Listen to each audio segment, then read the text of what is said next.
It's been 55 years since British rock band The Who released an album that changed the music landscape, and since then, Tommy has been turned into a star-studded movie, and it's made its way to Broadway not once, but now twice. That's right. The new revival opened just a couple weeks ago, and Chris Welch spoke to director Des McAnuff about how and why he's decided to bring it back.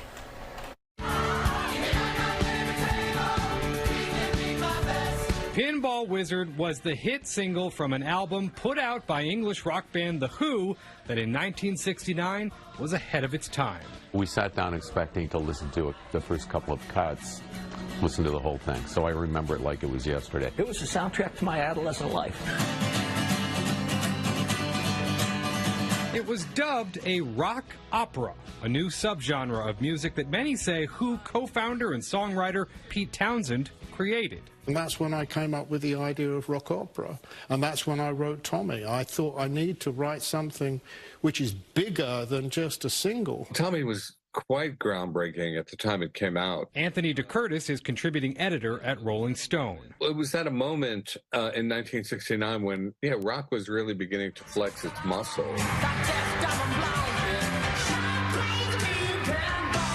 In 1975, Tommy spawned a film adaptation starring Elton John, Tina Turner, and The Who's lead vocalist, Roger Daltrey.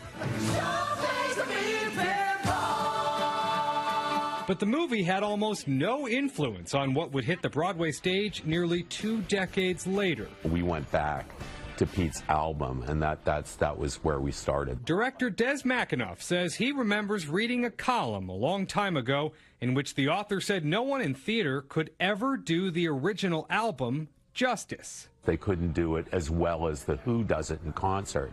And I read this and I thought to myself, oh, yes, we could. After a brief meeting with songwriter and guitarist Pete Townshend, they not only became friends, but collaborators on The Who's Tommy, the Broadway musical. I would say that he had given us enough with the original album, enough of a framework that we could expand the piece into a fully articulated story. Tommy will go down in showbiz history as the first rock music piece to make a successful transition to the Broadway stage.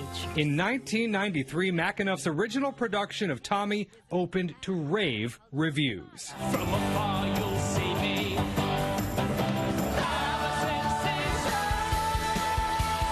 But for McAnuff, the decision to bring Tommy back to Broadway 31 years after his original production was not an easy one. I wasn't scared of bringing it back. I was terrified, very frightened because of this line, never compete with yourself. But he and Townshend believe the themes of the show have never felt more relevant. Trauma, abuse, bullying, charismatic leaders, and influencers, and there were so many themes, and the fact that everybody's wandering around looking into a mirror, albeit a black mirror.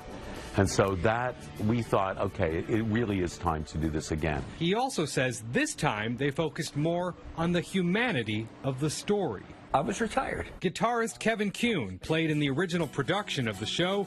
He says this is the only score that could bring him out of retirement. I was 13 years old when the original concept record came out. In a way, I'm kind of reliving my youth, which is fun. I'm 67 years old, so it's great to be able to do this every night. You can come without any frame of reference. I see it happen with young folks every night at the theater, that it's for them kind of an epiphany, because the music is universal. In the Theater District, Chris Welch, Fox 5 News.